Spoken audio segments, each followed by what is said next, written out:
नमस्कार दोस्तों, मैं अंशु कुशवाहा। आप देख रहे हैं प्रयागराज टाइम्स न्यूज चैनल। आइए रुक करते हैं आज की कुछ खास खबरों पर। खबर मेजा प्रयागराज से है।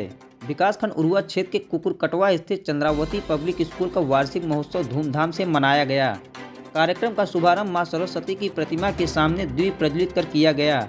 वार्षिक महोत्सव में बच्चों द्वारा सांस्कृतिक कार्यक्रम में कृष्ण राधा झांकी, डांडिया, फौजी डांस सहित अन्य मनमोहक प्रस्तुति की गई, जिसमें छात्र छात्राओं द्वारा देशभक्ति सहित विभिन्न सांस्कृतिक कार्यक्रमों को देख उपस्थित लोगों की तालियों की गड़गड़ाहट से परिसर गूंज उठा।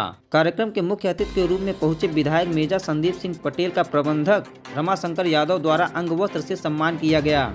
वहीं कार्यक्रम में भाग लिए बच्चों को विधायक द्वारा पुरस्कृत किया गया। अपने उद्बोधन के दौरान विधायक संदीप सिंह पटेल ने कहा कि बच्चे देश के भविष्य हैं। इस तरह के एक सांस्कृतिक कार्यक्रम से बच्चों का मनोबल बढ़ता है। गांव के ही स्कूल से पढ़कर बच्चा कोई IAS, डॉक्टर या इंजीनियर बनता है।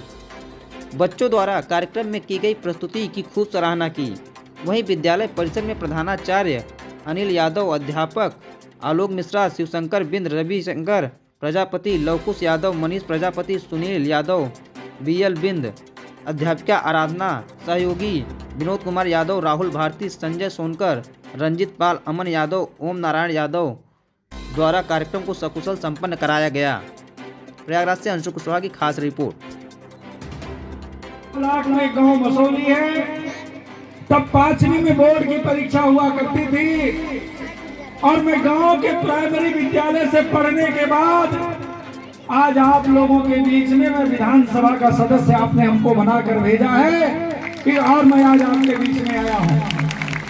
मैं ये बात क्यों कहना चाहता हूं कि आज जो गांव के अंदर प्रतिभाएं हैं, जो गांव के अंदर क्षमताएं हैं, केवल उनको निखारने का प्रयास नहीं किया जा रहा है। अभी हमारे मंच पर हमारी बेटी और हमारे बेटे जिस तरह से सांस्कृतिक कार्यक्रम कर रहे थे, मैं दावे के साथ कहता हूं कि इनको अगर बड़ा मंच दे दो तो ये इस ऊंचाई पर दिखाई पड़ेंगे कि मैं समझता हूं कि शहरों में रहने वाले लोग नहीं कर सकते।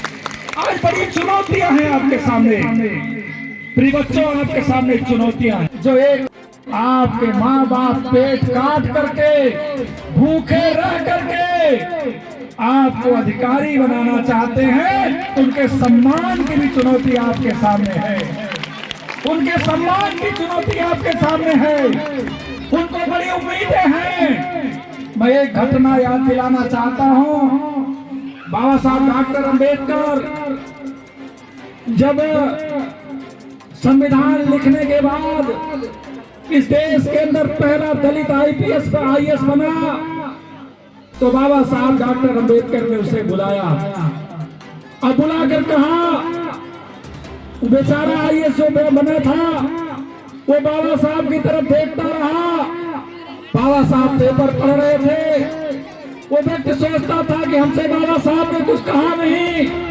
थोड़ी देर बाद बाबा साहब ने देखा कि वो बेटा बैठा है। बाबा साहब ने केवल इतना कहा, गांव चले जाया करो, गांव चले जाया करो। उस व्यक्ति ने सोचा हमसे तो कुछ उन्होंने कहा ही नहीं। उसके बाद फिर पेपर पढ़ने लगे। जब पेपर पढ़ के खाली हुए तो उन्होंने कहा भी आप गए नहीं।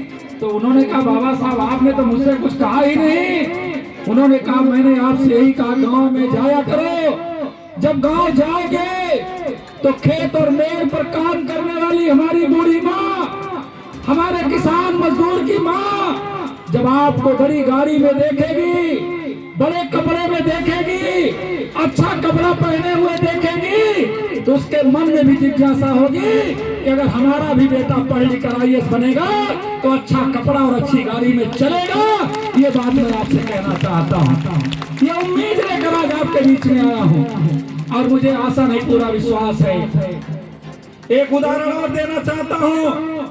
जब श्रद्धेय नेताजी आदरणीय मुलायम सिंह यादव जी उत्तर प्रदेश के मुख्यमंत्री बने, जब पहली बार मुख्यमंत्री बने तो तमाम मंत्रियों ने कहा नेताजी हमारे यहाँ DM फला को बना दो, IAS फला को बना दो। नेताजी ने कहा पहले सूची लाओ, कौन किस स्कूल से पढ़ा है, हम DM और SP उसी को बनाएंगे जो गांव के जिला पंचायत और नगर पालिका के स्कूल से पढ़कर आया है, उसी को हम IDM और SP बनाने का काम करेंगे। ऐसा उन्होंने क्यों कहा? क्योंकि उनको पता था, श्रद्धेय नेताजी को गांव का दर्द पता था, खेत और खलिहान की दर्द पता था। इसलिए उन्होंने कहा जो जिला पंचायत से पढ़कर आया होगा, जो गांव की प्राइमरी पाठशाला से निकल कर आया होगा, उसको गांव का दर्द पता होगा, इसलिए हम उसको बनाना चाहते हैं। ऐसी सोच भी देश के अंदर तमाम लोगों की थी। लेकिन साथियों, हमको आपको सतर्क रहने की जरूरत है। हमारे यहाँ गार्जियन बैठे हैं, हमारे अभिभावक बैठे हैं। मैं इनसे आपसे आग्रह करना चाहूंगा, हमारे जो यहाँ अध्यापक हैं, इन्होंने एक बीड़ा लिया, इन्होंने एक संकल्प लिया कि हम अपनी शिक्षा को जाया नहीं जाने देंगे। हमको तो पढ़ने लिखने के बाद नौकरी नहीं मिल पाई, लेकिन हम अपनी शिक्षा को बेकार नहीं जाने देंगे। हम गांव के अंदर बच्चों को पढ़ा लिखा करके उनको सरकारी नौकरी दिलाने का काम करेंगे।